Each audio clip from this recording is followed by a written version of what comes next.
Assalamualaikum warahmatullahi wabarakatuh. Kita lanjutkan kajian mikroekonomi.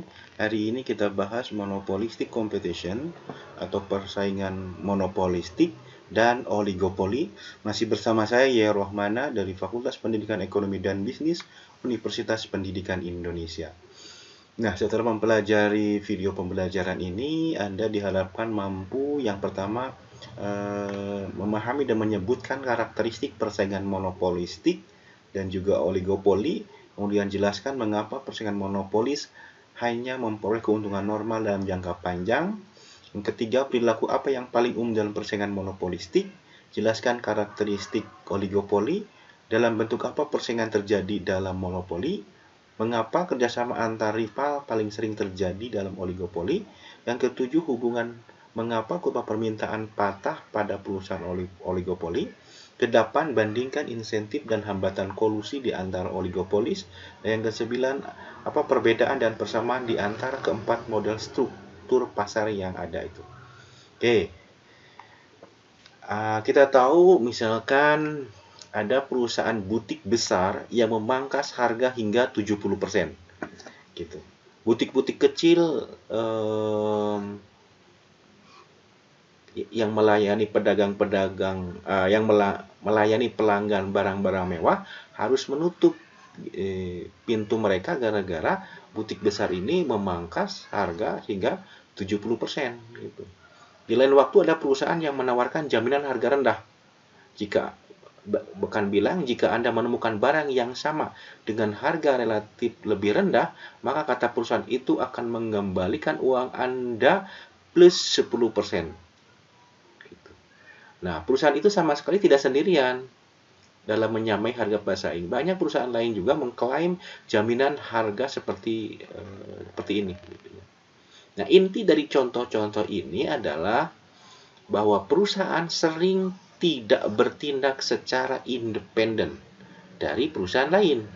Nah, dalam kebanyakan kasus, perusahaan harus mempertimbangkan reaksi, aksi, tanggapan, dan strategi perusahaan lain saat menerapkan suatu kebijakan perusahaannya. Model persaingan sempurna dan monopoli tidak mencakup tindakan persaingan ini. Nah, dalam persaingan sempurna, setiap perusahaan sangat kecil, sehingga tidak berdampak pada pasar. Dalam monopoli hanya ada satu perusahaan, sehingga ia berkuasa. Nah, ekonom melihat kedua model lingkungan penjualan untuk menangkap perilaku kompetitif ketika perusahaan memperhitungkan tindakan perusahaan lain. Nah, model itu adalah persaingan monopolistik dan oligopoli. Kita bahas kedua struktur pasar tersebut pada kali ini. Yang pertama kita bahas adalah persaingan monopolistik. Definisi persaingan monopolistik dan persaingan sempurna kadang saling tumpah tindih, di mana dalam kedua struktur tersebut ada sejumlah besar perusahaan. Oke, perbedaannya adalah bahwa setiap perusahaan dalam persaingan monopolistik menghasilkan produk yang sedikit berbeda atau terdiferensiasi dari semua produk lainnya, sedangkan dalam persaingan sempurna adalah terstandarisasi atau homogen. Jadi samanya adalah banyak penjual, tetapi bedanya kalau monopolistik itu terdiferensiasi, sedangkan persaingan sempurna itu homogen atau terstandarisasi. Kemudian dalam persaingan monopolistik juga timpang tindih dengan monopoli gitu. Karena dalam setiap perusahaan persaingan monopolistik menghasilkan produk yang unik. Masing-masing memiliki monopoli mini atas produknya karena terdiferensiasi tadi. Jadi, seperti halnya perusahaan monopoli, perusahaan dalam struktur persaingan monopolistik memiliki kurva permintaan yang miring ke bawah. Pendapatan marginal berada di bawah kurva permintaan dan harga lebih besar daripada biaya marginal. Nah, itulah hampir kesamaan persaingan monopolistik, monopoli, dan juga dengan persaingan sempurna. Jadi menggabungkan di antara keduanya. Nah, pasar persaingan monopolistik adalah suatu struktur pasar di mana banyak perusahaan menjual produk yang dibedakan atau diferensiasi produk dan keluar atau masuk dari pasar relatif mudah. Itulah salah satu definisi dari pasar persaingan monopolistik. Nah, itu yang poin pertamanya. Poin yang kedua, karakteristik dari persaingan monopolistik adalah yang pertama, penjual relatif banyak. Yang kedua, produknya dibedakan atau diferensiasi produk, bahkan kemudian seringkali dipromosikan dengan iklan besar-besaran. Itu yang kedua. Dan yang ketiganya, mudah masuk dan keluar industri. Nah, karakteristik yang pertama dan ketiga memberi aspek kompetitif, gitu. Persaingan sempurna, aspek yang pertama dan kedua. Nah, sedangkan karakteristik yang kedua merupakan aspek dari monopoli, karena tadi produknya terdiferensiasi sehingga unik, sehingga dia punya pasar sendiri, monopoli mini tadi disebutnya kan, ya, boleh dibilang. Nah, ini contohnya, gitu. Ini kan produsen burger, itu kan ada McD, ada KFC, ada Wendy's, ada Mr. Burger, dan lain-lainnya, AW, Burger King, dan seterusnya. Nah, ini kan produknya sama, hanya berbeda corak, di mana masing-masing punya diferensiasi tersendiri. Juga air minum dalam kemasan, ini juga termasuk boleh dikatakan pasar monopolistik. Jadi airnya sama, tetapi beda diferensiasi produknya. Dilihat dari komponen vitaminnya, kemudian mungkin dari mereknya, kualitas air, dan seterusnya. Oke. Nah, kita bahas 3 karakter ini secara lebih detail. Yang pertama, jumlah penjual yang relatif banyak. Nah, persaingan monopolistik dicirikan dengan sejumlah besar perusahaan. Bisa, ini kalau dicontohkan bisa 10, ada 25, 35, 60, atau 70. Bukan oleh ratusan atau ribuan perusahaan seperti dalam persaingan sempurna. Konsekuensinya adalah persaingan monopolis melibatkan pangsa pasar kecil. Jadi setiap perusahaan memiliki persentase yang relatif kecil dari total pasar, dan akibatnya memiliki kendala terbatas atas harga pasar. Yang kedua, tidak ada kolusi. Kehadiran sejumlah besar perusahaan memastikan bahwa kolusi oleh sekelompok perusahaan untuk membatasi output dan menetapkan harga tidak mungkin terjadi, atau sedikit kalaupun terjadi, ya. Itu konsekuensi dari jumlah penjual banyak. Yang ketiga, bahwa tindakan itu independen. Dengan banyaknya perusahaan dalam suatu industri, tidak ada perasaan saling ketergantungan di antara mereka. Setiap perusahaan dapat menentukan kebijakan harganya sendiri, tanpa memperhatikan kemungkinan reaksi dari perusahaan pesaing. Sebuah perusahaan mungkin menyadari sedikit peningkatan dalam penjualan dengan memotong harga, tetapi efek dari tindakan tersebut pada penjualan pesaing hampir tidak terlihat dan mungkin tidak memicu tanggapan. Oke, itu dari monopolistic competition dilihat dari jumlah yang relatif banyak. Yang kedua, karakteristik dari diferensiasi produk. Berbeda dengan persaingan murni yang di dalamnya terdapat produk yang distandarisasi, persaingan monopolistik dibedakan dengan diferensiasi produk.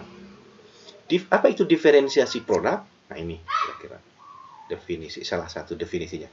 Diferensiasi produk adalah suatu bentuk persaingan non-harga, di mana perusahaan mencoba membedakan produk atau layanannya dari semua produk atau layanan pesaing berdasarkan atribut tertentu, seperti desain dan kualitas. Nah, nanti kira-kira seperti itulah definisi dari diferensiasi produk. Mohon diperhatikan teman-teman. Nah, persaingan monopolistik menghasilkan variasi produk tertentu, gitu. Mereka menghasilkan produk karakteristik fisik yang sedikit berbeda, menawarkan berbagai tingkat layanan pelanggan, memberikan jumlah kenyamanan lokasi yang berbeda, atau menyatakan kualitas khusus nyata atau khayalan untuk produk mereka. Itulah diferensiasi. Jadi kita bisa simpulkan bahwa aspek diferensiasi itu membutuhkan perhatian lebih, meliputi. Nah, yang pertama bisa dilihat dari diferensiasi itu atribut produk. Yang kedua bisa dilihat dari layanan. yang ketiga bisa dilihat dari lokasi, yang keempat bisa dari kualitas, yang kelima bisa dari merek gitu dan kemasan. Kayak tadi air minum dalam kemasan itu kan bisa termasuk monopolistik karena diferensiasi produk dilihat dari merek dan kemasan. Oke, kita jelaskan masing-masing.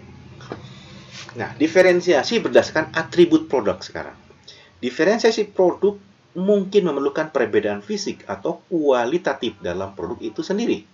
Nah, perbedaan nyata dalam fitur fungsional, atribut, jadi bisa dilihat dari fitur fungsional, bisa dari bahan, bisa dari desain, dan juga dari pengerjaan. Itu adalah aspek penting dari diferensiasi produk.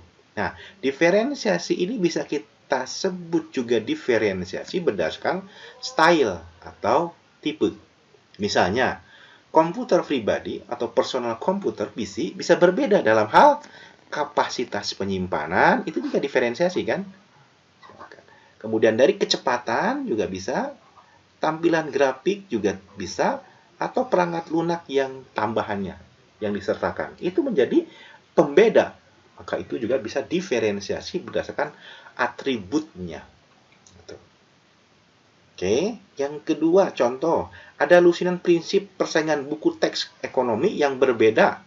Bisa dilihat dari kontennya, organisasi bukunya, presentasi dan keterbacaan, alat bantu pedagogis, grafik, dan desain, sehingga antara buku satu dengan buku yang lain bisa terdiferensiasi. Oke.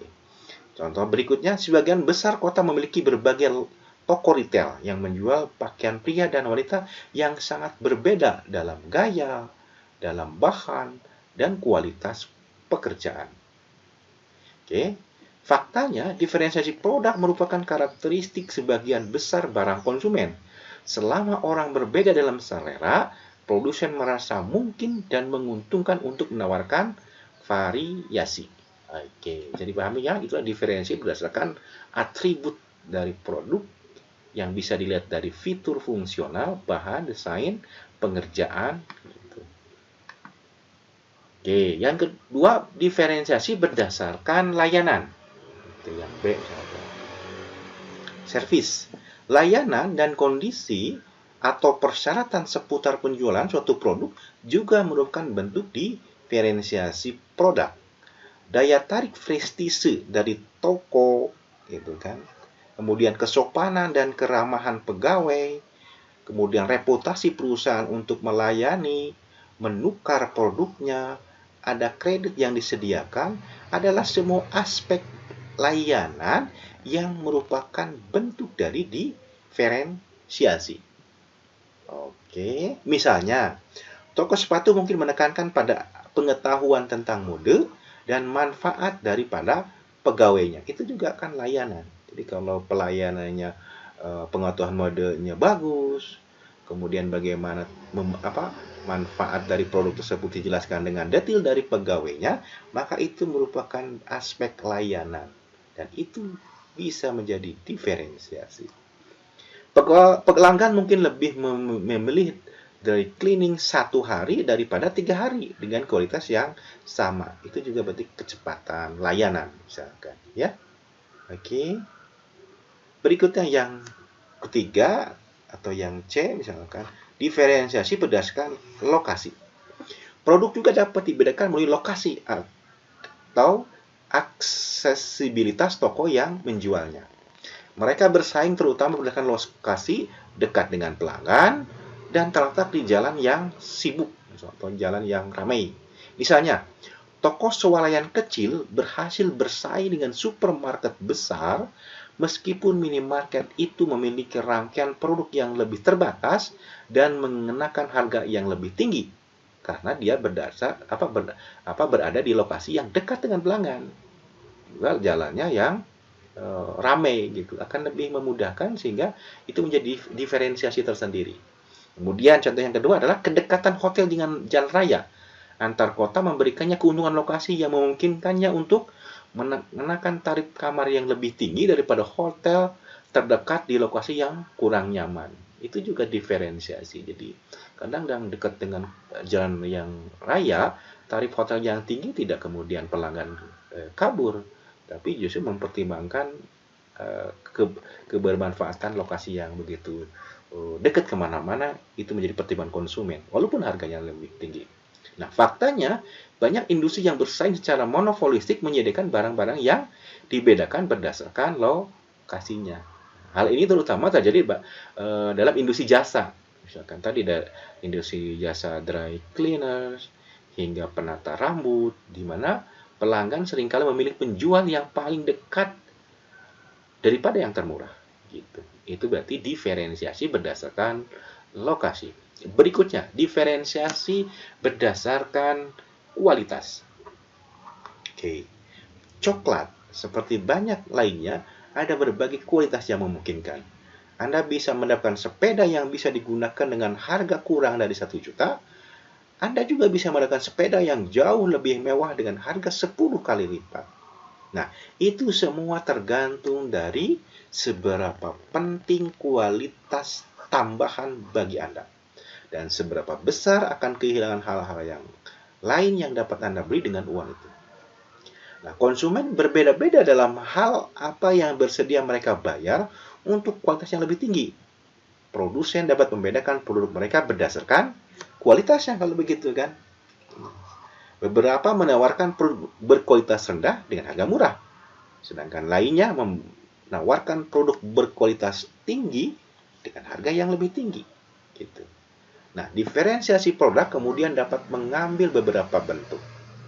Bagaimanapun bentuknya, ada 2 ciri penting industri dengan diferensiasi produk, yaitu adanya persaingan, yaitu competition, di antara penjual dan nilai dalam keberagaman. Nah, jadi dengan diferensiasi produk itu ada yang ciri pentingnya, yaitu ada persaingan dan ada keragaman. Oke. Yang berikutnya adalah yang terakhir, yang kelima, diferensiasi produk berdasarkan nama merek dan kemasan, brand dan packaging. Diferensiasi produk juga dapat dibuat melalui penggunaan nama merek dan merek dagang, kemasan, dan koneksi selebriti. Misalnya, kebanyakan tablet aspirin sangat mirip, tetapi banyak penderita sakit kepala percaya bahwa satu merek, misalkan Bayer, Anasin, Bufferin, lebih unggul dan harganya lebih tinggi daripada pengganti generik. Kedua, nama selebriti yang dikaitkan dengan jam tangan, parfum, atau pakaian atletik dapat meningkatkan daya tarik produk tersendiri bagi pembeli. Yang ketiga, banyak pelanggan lebih menyukai satu jenis ballpoint daripada yang lain karena merek tertentu. Yang keempat, kemasan yang mempromosikan air kemasan, misalkan dibilang mata air alami, itu dapat lebih menarik lebih banyak pelanggan. Gitu. Itu juga kemasan dan merek mempengaruhi keputusan pembelian dari konsumen.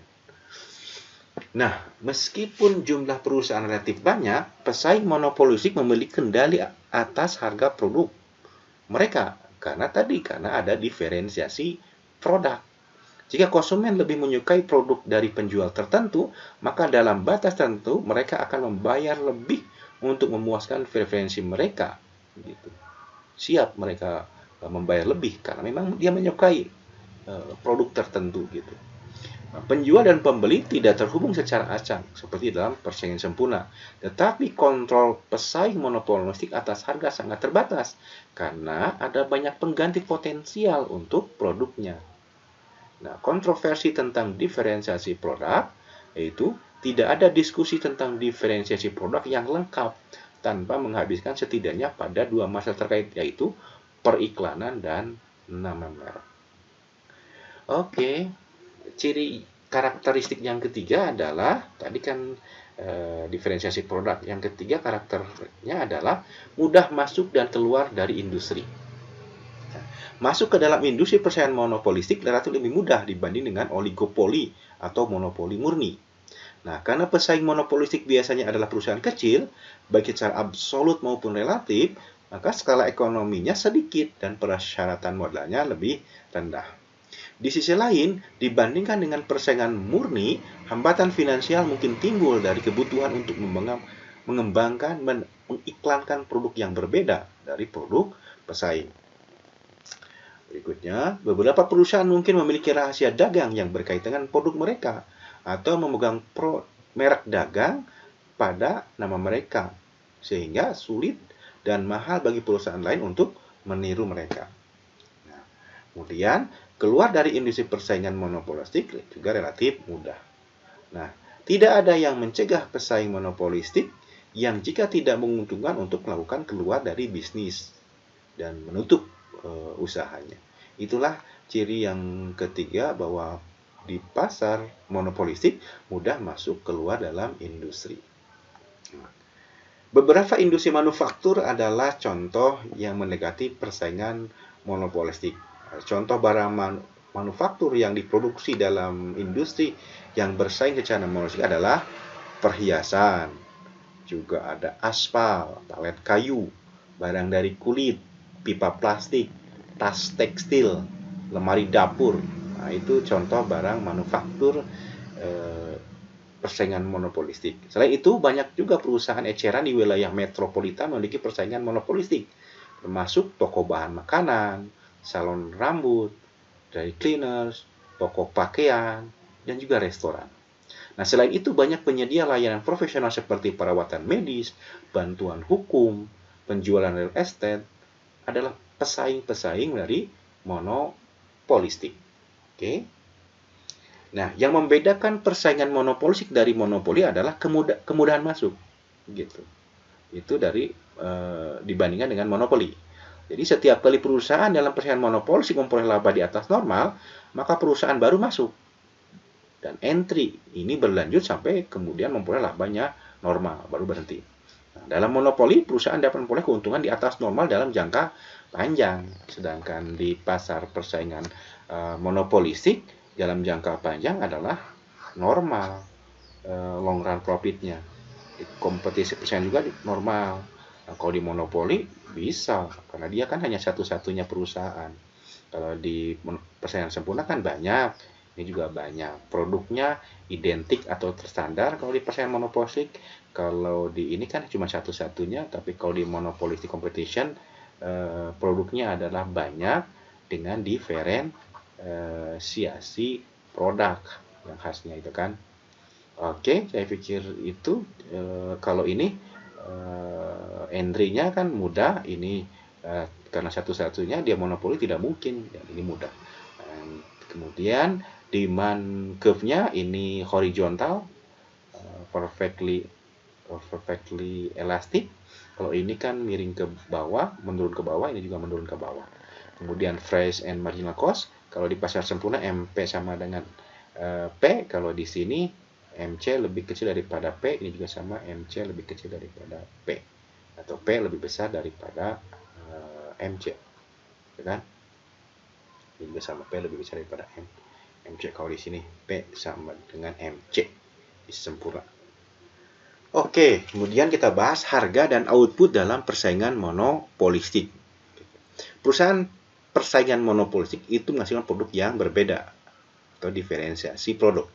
Perusahaan dalam persaingan monopolistik cenderung lebih menggunakan diferensiasi produk daripada harga untuk bersaingnya. Mereka berusaha menyediakan produk untuk setiap bagian pasar. Faktanya, ada kurva permintaan terpisah untuk setiap perusahaan dan untuk setiap produk yang dijual perusahaan. Setiap kurva permintaan individu cukup elastis terhadap harga karena adanya barang substitusi yang dekat tadi. Oke, coba kita lihat. Kurva permintaan perusahaan. Kurva permintaan yang dihadapi oleh penjual persaingan monopolistik itu sangat elastis, walaupun tidak seelastis sempurna, gitu ya. Justru ciri inilah yang membedakan persaingan monopolistik, baik dari monopoli murni maupun persaingan sempurna. Permintaan persaingan monopolistik lebih elastis daripada permintaan yang dihadapi oleh monopoli. Jadi kalau dibandingkan dengan monopoli, permintaan persaingan monopolistik itu lebih elastis. Karena penjual yang bersaing memiliki barang yang mudah digantikan, gitu. Sedangkan perusahaan monopoli tidak memiliki persaingan sehingga dia lebih lebih tidak elastis gitu. Lihat, awalnya perusahaan monopolistik itu menurun tapi lebih curam. Tetapi setelah ada perusahaan baru, dia akan lebih elastis, teman-teman. Kalau di persaingan sempurna kan datar, sedangkan kalau di monopoli lebih cenderung inelastis dan bahkan bisa saja monopoli sangat ekstrim gitu, sangat inelastis gitu. Bahkan dalam hal tertentu mungkin bisa tegak lurus permintaannya gitu. Jadi monopolistik lebih elastis gitu. Oke. Nah, ini profit dalam jangka pendek. Ada beberapa kondisi pasar persaingan sempurna gitu. Yang pertama adalah posisi laba normal gitu. Yang kedua, profit maksimum ini. Yang kedua, laba normal. Yang ketiga, rugi. Jadi sama seperti di pasar persaingan sempurna, dia bisa memiliki 3 kondisi seperti ini gitu. Nah, gambar 1A berarti yang ini menunjukkan perusahaan persaingan memperoleh laba maksimum dalam jangka pendek. Seperti semua perusahaan yang memaksimalkan laba, produksi terjadi pada kuantitas di mana MR sama dengan MC. Lihat. Ini MR sama ini MC. Titik temunya di sini. Oke, misalkan saya pakai simbol E, tarik garis ke atas menyentuh kurva ATC, maka lahirlah cost. Ini, tarik garis ke sini. Teruskan sampai ke titik A, menyentuh kurva permintaan, teman-teman, maka lahirlah harganya, P1. Tarik garis ke bawah, menyentuh kuantitas produksi atau permintaan, maka ini adalah yang terjualnya, Q1. Jadi labanya itu yang warna kuning ini. Nah, itulah kondisi laba maksimum. Yang kedua, laba normal. Laba normal ketika AC sama dengan P. Gitu. Sama syaratnya adalah MC ketemu MR di sini. Tarik garis ke bawah, maka muncul Q1. Tarik garis ke atas, menyentuh D, maka muncul P. Dan saat bersamaan menyentuh AC, berarti ini sama dengan C. Nah, kalau C sama dengan P, maka labanya normal. Yang ketiga adalah rugi. Gitu. Nah, rugi sama MC ketemu MR syaratnya di sini. Tarik garis ke bawah menjadi Q1. Tarik garis ke atas menyentuh kurva D yang merah, maka lahir P. Tarik garis ke atas lagi menyentuh kurva AC di titik A, maka tarik garis ke pinggir, maka lahir C. Nah, kalau C lebih tinggi daripada P, maka berarti dia posisi rugi. Nah, itulah kondisi dalam jangka pendek di pasar persaingan monopolistik. Bisa saja laba maksimum, laba normal, bahkan bisa saja rugi. Oke, saya pikir itu. Tapi dalam jangka panjang, pasar persaingan monopolistik sama juga dengan pasar sempurna, itu akan mendapatkan laba yang normal. Nah, kenapa? Karena banyak barang pengganti yang mirip tadi. Gitu. Oke, alasannya seperti itu. Nah, dalam jangka panjang, industri yang bersaing secara monopolistik berakhir pada equilibrium labanya nol atau laba normal. Jadi akan berhenti bersaing di monopolistik kalau sudah mencapai zero profit equilibrium. Nah, di sini terlihat bagaimana efek entry dan efek exit dari perusahaan. Masuk entry akan terjadi dalam jangka panjang ketika perusahaan ada yang menguntungkan. Tentu kalau ada keuntungan, maka perusahaan bisa masuk atau masuk ke industri tersebut karena berharap mendapatkan keuntungan juga. Nah, pada panel A, entry menyebabkan kurva permintaan dan kurva pendapatan marginal setiap perusahaan, ini perusahaan berarti, itu bergeser ke kiri. Gitu. Bergeser ke kiri karena adanya perusahaan baru kan menjadi permintaannya terbagi kan. Jadi dia bergeser ke kiri semakin sedikit. Nah, perusahaan menerima harga yang lebih rendah akibatnya untuk setiap unit yang dijualnya, dan keuntungannya kemudian menjadi turun. Nah, entry akan sampai berhenti banget ketika memang laba normal atau nol. Kira-kira seperti itu. Jadi keluar akan terjadi dalam jangka panjang ketika perusahaan tidak ada keuntungan. Sedangkan dalam panel B yang ini, exit keluar dari industri maka akan menggeser kurva permintaan setiap perusahaan yang tersisa dan kurva pendapatan marginal ke kanan. Jadi dia bergesernya ke kanan kalau perusahaan ada yang keluar. Nah, kalau keluar berarti kan membuka permintaan baru. Makanya D1 berubah menjadi D2 karena si MR dan si D-nya kan bergeser ke kanan akibat dari adanya exit dari perusahaan. Akibatnya ketika permintaan meningkat sedangkan misalkan ada beberapa perusahaan yang keluar, maka harga menjadi lebih tinggi. Nah, kalau harga lebih tinggi tentu laba akan meningkat menjadi laba maksimum gitu. Nah, keluar akan berhenti ketika perusahaan yang tersisa menghasilkan labanya normal nol lagi gitu. Kalau exitnya itu berhenti gitu. Karena nanti ada perusahaan masuk lagi. Kira-kira seperti itu ya. Jadi dalam jangka panjang ketika pengenalan produk baru oleh perusahaan baru atau yang sudah ada, itu kurva permintaan produk yang ada itu akan bergeser sampai diperoleh keuntungan normal gitu. Kira-kira seperti itu. Untuk setiap perusahaan dan setiap produk kurva permintaan bergeser seperti itu kan pada gambar 2 ini. Sampai menyentuh kurva biaya total rata-rata pada harga yang dikenakan dan output yang dihasilkan yaitu P2 dengan Q2. Jadi teman-teman, ketika ada perusahaan baru dengan memperolehkan produk yang berbeda, maka tentu ini akan menggeser kurva permintaan gitu. Jadi dengan masuknya perusahaan baru, ini akan menggeser kurva permintaan ke kiri gitu. Ke kiri. Sampai kemudian mencapai D2 dalam jangka panjang itu. Akibatnya kalau mencapai D2, yang terjadi adalah ketika si MC ketemu MR di sini dan menyentuh kurva AC dan D, maka akan menghasilkan P2 itu sama dengan cost. Akibatnya laba normal. Dan saat itu berarti ekspansi dan entry menjadi berhenti. Karena posisinya sudah mencapai keuntungan yang normal gitu. Oke. Oke. Itu kira-kira nah, sekarang kita bahas monopolistic competition versus perfect competition dilihat dari kurva. Gitu. Kalau dari persaingan sempurna, teman-teman, kan MC ketemu MR itu di sini, kan MC. Nah, di pasar sempurna karena MR itu bersifat horizontal, maka di sini si MR-nya. Berarti MC ketemu MR di sini.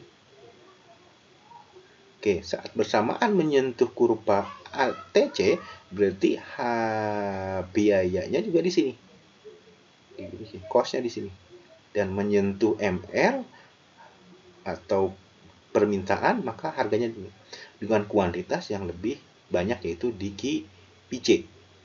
Oke. Jadi di pasar persaingan sempurna, harga jual adalah PC. Kemudian dengan kuantitas sebesar PC. Perfect competition berarti simbol PC itu.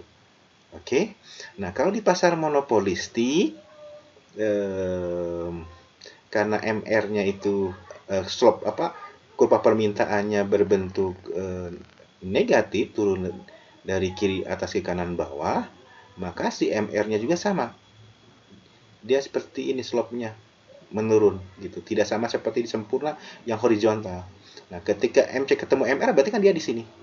Kalau persaingan sempurna kan di sini, di E misalkan. Kalau di monopolistik di A aksen. Maka berarti laba normalnya itu di sini.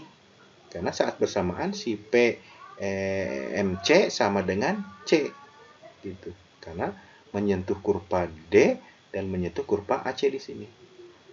Tetapi di pasar persaingan sempurna harga jualnya lebih tinggi loh. Jadi di pasar monopolistic competition harganya di PMC yang lebih tinggi dan kuantitasnya di QMC yang lebih rendah. Jadi normalnya di pasar monopolistik dia harga jualnya lebih tinggi gitu ya. Karena kenapa normanya lebih tinggi? Karena dia ada di diferensiasi produk itu. Dengan ada diferensiasi produk itulah kemudian dia bisa menjual harga yang lebih tinggi. Gitu. Kira-kira seperti itu. Oke. Nah, kira-kira seperti itu. Jadi, perusahaan yang bersaing secara monopolistik menghasilkan lebih sedikit dan mengenakan harga yang lebih tinggi daripada perusahaan persaingan sempurna. Nah, persaingan monopolistik tidak menghasilkan efisiensi ekonomi karena konsumen bersedia dan mampu membayar variasi. Jadi, tidak efisien secara ekonomi, tapi dia menjual lebih tinggi dan dia mau. Kenapa? Karena konsumen menghargai variasinya itu, gitu, diferensiasi produknya. Oke. Berikutnya, persaingan non harga dari diferensiasi produk. Jadi persaingan monopolistik itu bukan persaingan harga, tetapi persaingan non harga lebih cenderungnya. Persaingan non harga yaitu strategi penjualan di mana suatu perusahaan akan mencoba membedakan produk atau jasanya dari semua yang bersaing atas dasar atribut selain harga. Nah, biaya dan usaha yang terlibat dalam diferensiasi produk akan sia-sia jika konsumen tidak mengetahui perbedaan produk. Jadi hati-hati, makanya di sini iklan sangat gencar gitu. Iklan sangat gencar. Kenapa? Sebab kalau konsumen tidak mengetahui perbedaan produknya, maka diferensiasi produk yang dilakukan oleh perusahaan akan sia-sia. Oke? Makanya sasaran diferensiasi produk dan periklanan yang disebut persaingan non harga adalah mengurangi harga sebagai faktor dalam pembelian konsumen dan menjadikan perbedaan produk sebagai faktor yang lebih besar. Jika berhasil, maka permintaan produk perusahaan akan meningkat. Gitu. Lihat seperti ini.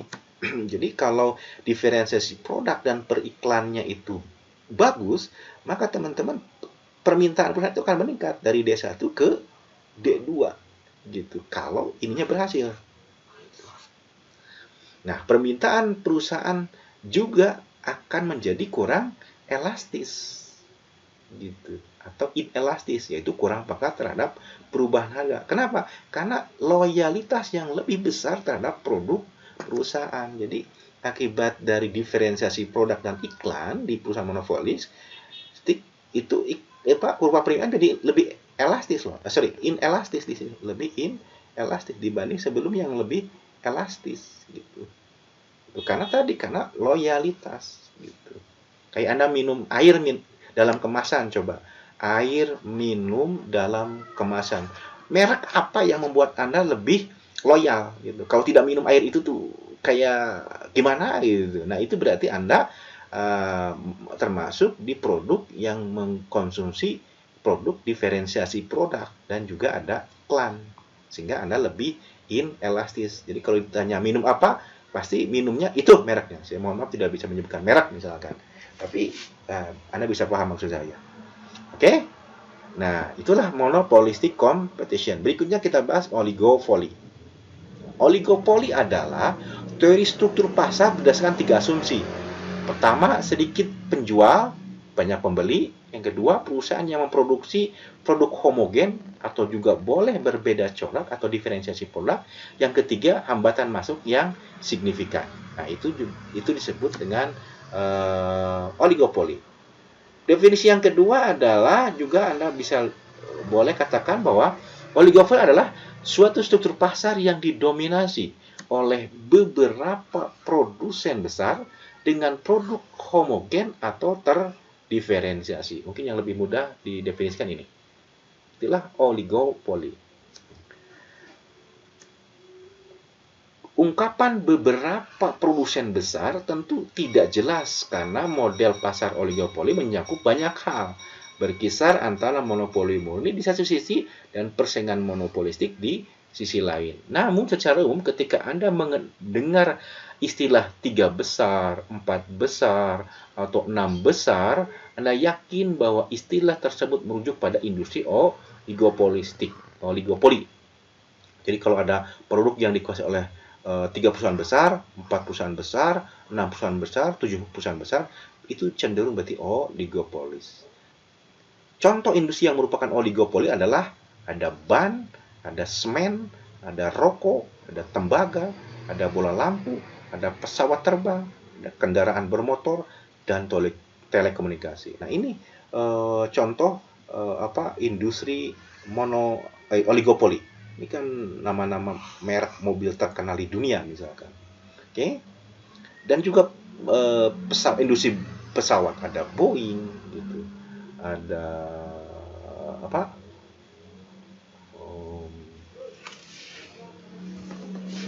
banyak perusahaan penerbangan di dunia ini kan. Ada beberapa, bukan banyak.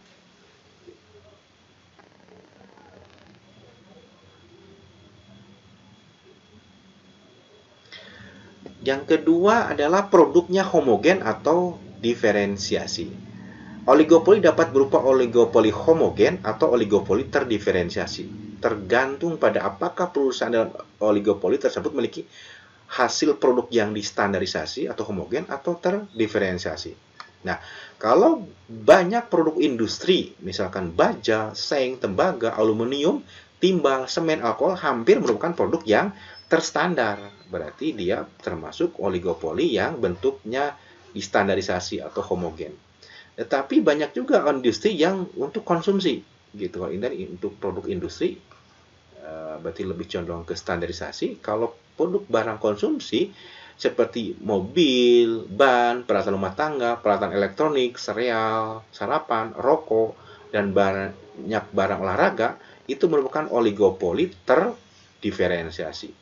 Nah, oligopoli yang terdiferensiasi ini biasanya terlibat dalam persaingan non-harga yang cukup besar yang didukung juga dengan iklan yang besar-besaran. Nah, ini contohnya adalah ban. Ini merek-merek ban ini. Ini adalah semen. Gitu. Nah, kalau ban berarti dia terdiferensiasi, tapi kalau semen berarti dia lebih ke standarisasi. Oke. Yang ketiga adalah di oligopoli ada ciri karakter yaitu kontrol atas harga tetapi saling ketergantungan.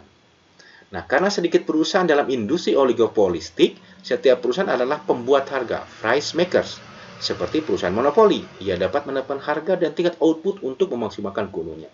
Tetapi tidak seperti perusahaan monopoli yang tidak memiliki saingan, oligopoli harus mempertimbangkan bagaimana pesaingnya bereaksi terhadap setiap perubahan dalam harga, output, karakteristik produk, atau iklan perusahaannya dan perusahaan orang lain. Nah, oligopoli dengan demikian dijadikan oleh perilaku strategis. Nah, ini perilaku strategis dan saling ketergantungan. Itu ciri dari perusahaan oligopoli. Nah, maksud perilaku strategis adalah bahwa perilaku mementingkan diri sendiri yang mempertimbangkan reaksi orang lain. Artinya, perilaku yang terjadi ketika apa yang terbaik untuk A itu bergantung pada apa yang dilakukan oleh B. Dan apa yang terbaik untuk B bergantung pada apa yang dilakukan oleh A. Berarti itu adalah perilaku strategis. Jadi perilaku mementingkan diri sendiri dengan mempertimbangkan reaksi orang lain. Itu perilaku strategis. Nah, perusahaan mengembangkan dan menetapkan strategi harga, kualitas, lokasi, layanan, dan periklanan untuk mengembangkan bisnis mereka dan memperluas keuntungan mereka. Tetapi karena saingannya sedikit, ada saling ketergantungan.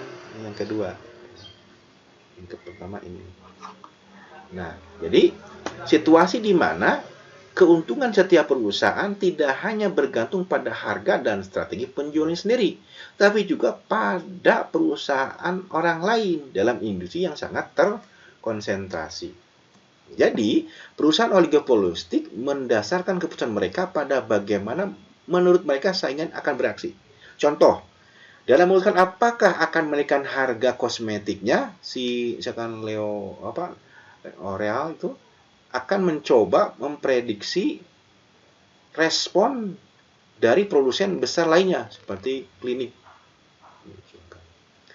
Ini seperti permainan kartu atau bridge atau poker dan seterusnya, yaitu gaple. Katakanlah di mana strategi dirancang bergantung pada kartu yang dibagikan oleh para pemain.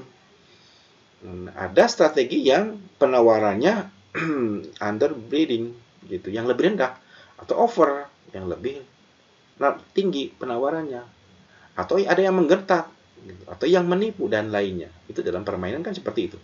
Nah, faktanya analogi antara permainan dan perilaku perusahaan begitu kuat sehingga para ahli ekonomi dan ahli matematika memegang bidang teori, yaitu teori permainan. Jadi di oligopoli ada sesuatu yang namanya yaitu teori permainan atau game teori untuk diterapkan pada perilaku strategis. Nah, teori permainan ini muncul tahun 94 dan 1940-an dan dikembangkan 50-an dengan publikasi The Theory of the Game gitu, oleh matikawan John von Neumann dan Morgenstern. Oke. Nah, kita lanjutkan, kita ulangi lagi. Jadi oligopoli adalah suatu struktur pasar yang didominasi oleh beberapa perusahaan besar dengan produk yang homogen atau terdiferensiasi.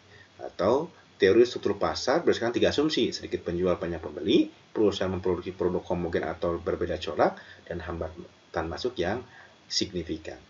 Tidak seperti persaingan sempurna, monopoli dan persaingan monopolistik, di oligopoli tidak ada teori secara khusus. Nah, jadi oligopoli mempunyai 3 asumsi atau karakter tadi. Jadi ada sedikit penjual, banyak pembeli, perusahaan memproduksi barang yang homogen atau berbeda corak, yang ketiga ada hambatan yang signifikan. Oke. Nah, ini sumber-sumber oligopolinya, itu contohnya sudah kita jelaskan tadi. Oke. Nah, ini adalah barirnya secara alami, ada dari skala ekonomis, paten, teknologi, dan name recognition. Ini jadi siapa perusahaan yang punya long run average cost-nya yang bagus, yang efisien, dengan peningkatan output yang lebih banyak, maka average cost-nya akan lebih turun, maka dia kemungkinan bisa menjadi perusahaan oligopoli. Nah, itu berarti dia kategori oligopoli secara natural yang sekaligus jadi hambatan perusahaan lain untuk masuk ke pasar. Oke. Nah, pada umumnya terdapat 4 model oligopoli. Ada model duopoli, di mana di model duopoli itu kita bahas ada model Carnot, ada model Bertrand, Edgeworth, dan Chamberlain. Yang kedua ada model kurva permintaan patah. Gitu. Yang ketiga ada model kartel, yang keempat ada model kepemimpinan harga. Nah, kalau kita boleh oligopoli non kolusi, non kerjasama, itu model yang duopoli. Ada model Carnot, ada Bertrand, ada Chamberlain, juga ada permintaan patah, dan si Stackelberg gitu. Sedangkan yang kolusi ada kartel dan ada kepemimpinan harga. Nah, pada kesempatan ini hanya saya bahasanya 3 aja ya, karena waktunya yang terbatas. Nanti bisa kita jelaskan pada video pembelajaran yang lain. Jadi pada hari ini kita coba bahas yang 3 saja, yaitu teori kurva permintaan patah, ada teori kepemimpinan harga, dan ada teori kartel. Oke, yang pertama adalah teori kurva permintaan patah. Nah, teori permintaan patah punya ciri khasnya ini. Jadi, teori oligopoli yang mengasumsikan bahwa jika suatu perusahaan dalam industri menurunkan harga, ingat, menurunkan harga, maka perusahaan lain akan melakukan hal yang sama. Tetapi jika perusahaan itu menaikkan harga, maka perusahaan lain tidak akan mengikutinya. Itulah ciri khas dari kurva permintaan patah, dikenalkan oleh Paul Sweezy. Nah, inilah kurva permintaan patah, teman-teman. Ini di besarnya ini. Jadi harga saat yang dibebankan misalkan saat ini adalah 25 di sini. Gitu.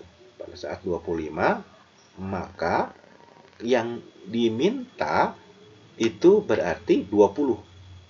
Ya kan? 20. Tapi ketika harga dinaikkan misalkan dari 25 ke 27, maka banyak perusahaan orang lain yang tidak mengikutinya. Gitu. Akibatnya permintaannya akan menurun. Jadi misalkan hanya 10 gitu. Kan harusnya kan karena asumsinya ketika menaikkan harga banyak perusahaan yang tidak begitu. Tetapi ketika harga diturunkan menjadi 23, lihat teman-teman, ketika harga 23 dari 25 turun ke 23, maka yang perusahaan lain ikut menurunkan juga. Gitu. Akibatnya harusnya kan kalau lihat yang di jendela ini, harusnya kan kalau mengikuti D1 dia kan harusnya ke sini. Tapi karena banyak perusahaan yang mengikutinya, maka menjadi D2 ke sini. Sama seperti ini nih. Jadi akibatnya ada yang terpatah gitu. Jadi ini kan D1 nih. Tapi malah menjadi D2 di sini. Gitu. Jadi terpatah di sini. Nah, ini kenapa disebut dengan patah di sini. Gitu. Hal yang sama, MR-nya juga terpatah jadi dari sini tuh.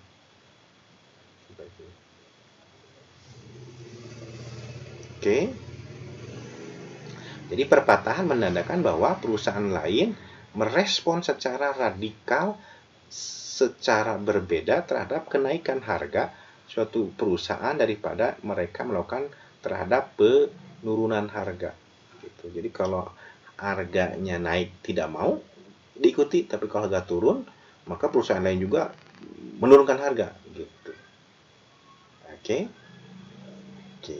Makanya patah. Ya, sebenarnya teori permintaan patah melibatkan dua kurva permintaan dan dua kurva pendapatan marginal. Seperti itu kan di gambar tersebut, gitu kan. Kan ini D1, D2, MR1, MR2, gitu. Namun, hanya bagian yang lebih tebal dari kurva yang relevan, gitu. Yang ditebalkan di sini ya, makanya patah di sini. Ini juga MR juga patah, gitu. Oke. Sebagai ilustrasi, mulai dari harga 25, perusahaan yakin pemotongan harga akan sesuai, tetapi kenaikan harga tidak akan terjadi. Oke. Nah, asumsi perilaku kunci dari teori permintaan atau teori kepemimpinan harga. Ini sudah masuk ke kepemimpinan harga, the price leadership theory. Asumsi perilaku kunci dari teori kepemimpinan harga adalah bahwa satu perusahaan dalam industri disebut perusahaan dominan itu menentukan harga, dan bahwa semua perusahaan lain menganggap bahwa harga itu sudah ditentukan. Berarti ada yang menentukan, yaitu perusahaan dominan.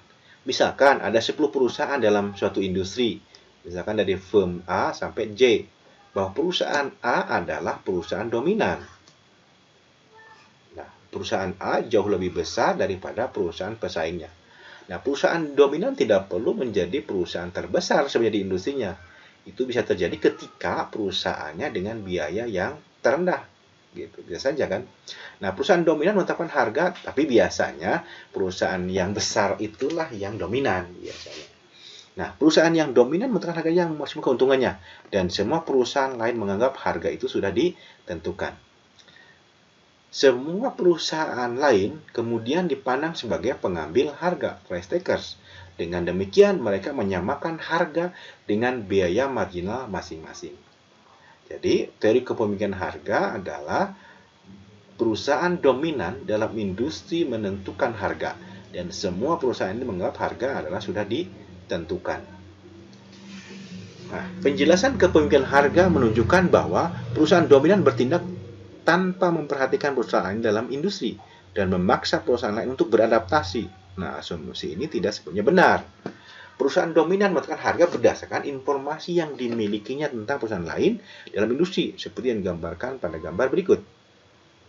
Pada panel A, kita lihat panel A, menunjukkan kurva permintaan pasar dan jumlah horizontal dari kurva biaya marginal dari perusahaan pinggiran atau pengikut, gitu. Semua perusahaan selain perusahaan dominan. Oke. Karena perusahaan pengikut adalah pengambil harga, maka kurva biaya marginal di A adalah kurva penawaran mereka. Oke. Ini perusahaan dominan mengamati bahwa pada P1 perusahaan pengikut atau pinggiran memasok seluruh pasar. Karena di keseimbangan ini kan. Mereka akan memasok sejumlah Q1 di sini. Singkatnya, P1 dan Q1 mendefinisikan situasi di industri atau pasar yang mengecualikan perusahaan dominan. Jadi sebelum ada perusahaan dominan. Oke. Nah, sekarang tambahkan perusahaan dominan ke analisis ini. Ini mendapatkan kurva permintaannya yaitu DDN. Nah, ini DDN. Ini perusahaan leader. Dengan mencatat berapa banyak yang tersisa untuk ditawarkan pada setiap harga. Misalnya, pada harga P1, perusahaan pinggiran atau pengikut akan memasok seluruh pasar dan tidak ada yang tersisa yang dipasok oleh perusahaan dominan. Jadi, pada harga P1 dan output 0 adalah suatu titik pada kurva permintaan perusahaan dominan. Berarti tidak ada, gitu ya. Perusahaan dominan outputnya 0. Seperti yang disebutkan oleh pada bagian B. Kalau jadi di P1, maka si perusahaan dominan 0. Nah, terkadang makanya perusahaan dominan disebut juga kurva permintaannya residual kalau di P1 di keseimbangan pasar. Oke. Perusahaan dominan terus mencari titik lain pada kurva permintaannya dengan mencatat perbedaan antara kurva permintaan pasar D dan MCF pada setiap harga di bawah P1. Oke. Setelah perusahaan dominan menghitung kurva permintaan residualnya, ia menghasilkan kuantitas output di mana pendapatan marginnya sama dengan biaya marginal. Nah, tingkat itu adalah di sini. Jadi ketika MC perusahaan dominan dengan MR ketemu di sini, oke, maka tarik garis ke atas, menyentuh kurva permintaannya, maka akan membentuk harga di PDN yang lebih rendah. Oke. Ini adalah harga yang ditentukan oleh perusahaan dominan dan yang diambil oleh perusahaan pengikutnya nanti. Karena mereka bertindak sebagai pengambil harga. Perusahaan pinggiran menyamakan PDN dengan biaya marginal dan memproduksi QF. Gitu. Jadi, ketika ada perusahaan dominan yang lebih berkuasa, tadi kan dengan efisiensi yang lebih tinggi, teman-teman, maka harganya menjadi lebih murah. Ya kan? Menjadi akibatnya, maka perusahaan pengikut pun akan mengikutinya. Dan dia memproduksi sebesar QF.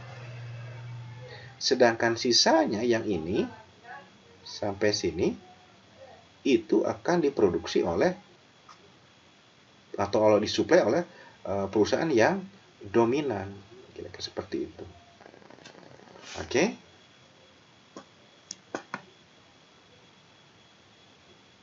Oke.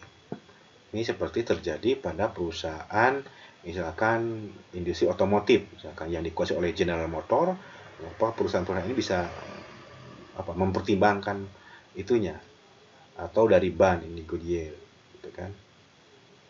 Oke, yang terakhir adalah kartel. Kerugian dan ketidakpastian dari model oligopoli, permintaan patah, dan kepemimpinan harga membuat kolusi menjadi patut dipertimbangkan. Dengan mengendalikan harga melalui kolusi, oligopoli mungkin dapat mengurangi ketidakpastian, meningkatkan keuntungan, dan bahkan mungkin melarang masuknya saingan baru. Nah, kolusi dapat terjadi dalam berbagai bentuk. Bentuk yang paling komprehensif adalah kartel. Apa itu kartel? Kartel adalah kesepakatan formal di antara produsen untuk menentukan harga dan tingkat output perusahaan individu dari suatu produk. Jadi disepakati berapa harga dan tingkat outputnya. Nah, anggota kartel harus mengontrol pembagian hasil di pasar untuk menetapkan harga yang disepakati. Contoh kartel adalah misalkan OPEC, Asosiasi Negara-Negara Penghasil Minyak. Nah, ini banyak negara. Ada Qatar, ada Iran, gitu kan, ada Irak, ada Kuwait, ada Saudi Arabia, ini Emirat Arab, dan seterusnya. Nah, asumsi perilaku utama dari teori kartel adalah bahwa oligopolis dalam satu industri bertindak seolah-olah hanya ada satu perusahaan dalam industri tersebut. Oke. Singkatnya, mereka membentuk kartel untuk menangkap keuntungan yang akan dibagikan ke perusahaan yang ada. Gitu.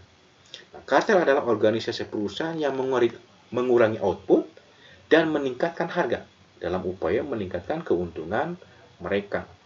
Gitu. Jadi mereka bisa memainkan dengan mengurangi output, akibatnya dengan asumsi permintaan tetap, maka harga menjadi lebih tinggi. Kalau lebih tinggi, maka tentu keuntungan akan dinikmati secara bersama lebih besar, gitu kan. Kayak industri minyak kan bisa seperti itu kan. Kalau mereka bisa memainkan, maka harga minyak dunia bisa mahal karena mereka mengurangi produksinya, si OPEC itu silakan. Oke. Nah, ini contoh kurvanya. Dalam industri equilibrium pasar sempurna jangka panjang, harga itu adalah P1 dan Q1 kan, MC ketemu MR kan di sini. Kalau di pasar sempurna, ini MR-nya. Ini MC, ini MR. Kalau di pasar sempurna kan gitu. Maka terbentuklah di P1 dan Q1. Nah, sekarang perusahaan membentuk industri dengan terbentuknya kartel dan mengurangi outputnya ke QC. Jadi outputnya dikurangi ke sini.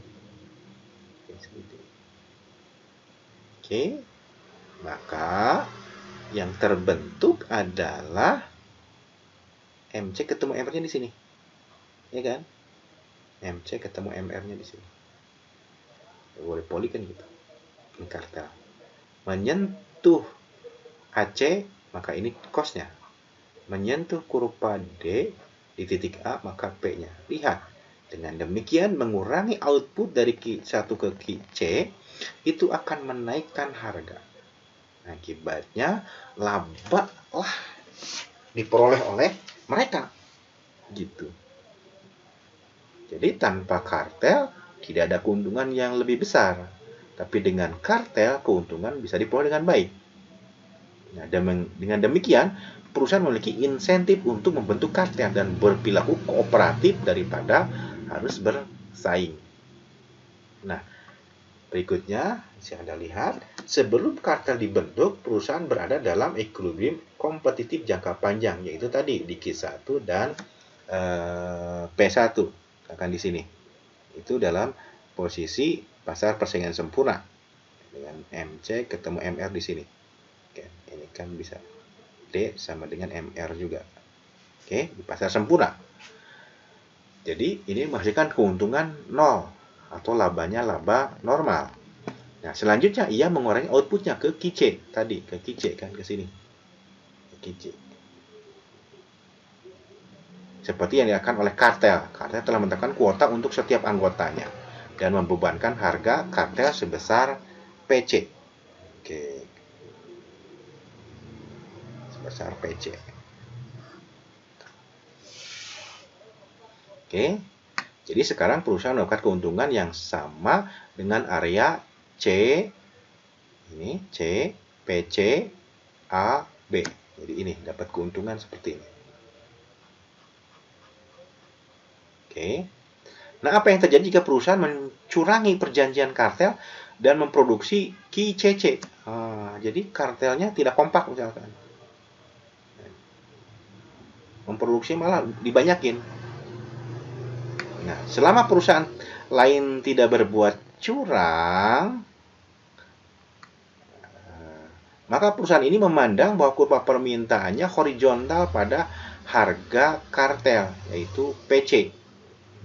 Alasannya sederhana, karena ini adalah salah satu dari sejumlah perusahaan itu tidak dapat mengubah harga dengan mengubah output, tetapi dia bisa menjual lebih banyak gitu kan ke QCC, tapi tetap harga jualnya di PC karena dia tidak bisa mempengaruhi perusahaan lain di kartel tersebut, tetapi dia mencurangi dengan kuantitas yang lebih besar. Nah, oleh karena itu, ia dapat memproduksi dan menjual unit tambahan tanpa menurunkan harga. Nah, kami menyimpulkan bahwa jika perusahaan yang curang tersebut terhadap kartel dan perusahaan lain-lain tidak curang, maka perusahaan yang curang itu keuntungannya menjadi lebih besar, gitu. Ya kan? Karena dia menjual lebih banyak, gitu. Ketika anggota kartel lain dijatahnya QC, gitu. Dia yang curang ke QCC. Akibatnya dengan harga yang sama, maka keuntungannya sekarang lebih besar, yaitu F PC DE. F nih PC DE. Ini besar banget gitu kan. Yang sebelumnya hanya segini, sekarang bertambah sampai sini. Gitu. Tentu saja jika semua firm itu curang, maka para anggota kartel kembali ke tempat semula, yaitu tanpa persetujuan, yaitu kembali ke Q1 dengan harga jual di P1. Kalau ketahuan misalkan, maka yang lain akan mengikutinya dan kembali ke V1 dan labanya laba normal. Nah, alas ini menggambarkan tema utama kartel bahwa perusahaan memiliki insentif untuk membentuk kartel, tetapi setelah kartel terbentuk, biasanya mereka memiliki insentif untuk curang. Nah, akibatnya, beberapa ekonom menyimpulkan bahwa sekalipun kartel berhasil dibentuk, kemungkinan besar kartel tidak akan efektif dalam jangka panjang atau dalam jangka lama. Gitu. Nah, yang terakhir, sebagai kesimpulan, kita buat perbandingan antara pasar sempurna, monopolistic competition, oligopoli, dan monopoli. Dilihat dari jumlah perusahaannya, di kompetisi sempurna kan banyak, very many. Ini sangat banyak, ini banyak. Kalau oligopoli beberapa atau sedikit, kalau monopoli kan satu. Dari produknya ini terstandar atau homogen. Kalau monopolistik diferensiasi produk, kalau oligopoli bisa homogen atau terstandar atau juga boleh diferensiasi produk. Kalau monopoli produknya adalah no close substitute atau juga unik gitu ya, unik. Oke. Kemudian view of pricing-nya dia sebagai price takers. Ini juga sama, price setter atau price maker juga, price setter juga. Ini sebagai price setter. Kalau ini sebagai price takers. Penerima, kalau ini pembuat. Oke. Barrier to entry, no. Ini no. Ini yes. Ini yes. Apalagi cuma satu dia kan. Kemudian strategic interdependennya, ini no. Kalau ini yes. Kalau ini no. Jadi yang ada ketergantungan itu ada di oligopoli. Kemudian kalau dari prediksinya, price and output decision-nya, MR sama dengan MC di pasar sempurna. Monopolistik juga MC sama dengan MR. Di sini juga MC sama dengan oligopoli juga sebenarnya bisa MR sama dengan MC juga. Tapi dia interdependen. Kemudian profit dalam jangka pendek bisa positif, bisa zero, bisa negatif. Di sempurna hal yang sama juga di monopolistik, juga di oligopoli, juga di monopoli. Hampir sama kalau profit jangka pendek. Tapi dalam jangka panjang, kompetisi itu zero atau normal, monopolistik juga zero atau normal. Kalau oligopoli kemungkinan bisa positif atau zero, tapi di monopoli juga bisa positif atau zero, tapi kemungkinannya bisa positif kalau di monopoli itu kan besar. Advertising, iklan, nih never, tidak pernah, ya pasti ini sangat kuat. Ini maybe mungkin jika dia diferensiasi produk kategorinya. Kalau di monopoli, sometimes kadang tidak perlu iklan juga kan, kalau monopoli pasti dibeli kan. Apalagi kalau iklannya kuat. Saya pikir itu, terima kasih. Kita ketemu lagi pada pertemuan berikutnya. Assalamualaikum warahmatullahi wabarakatuh.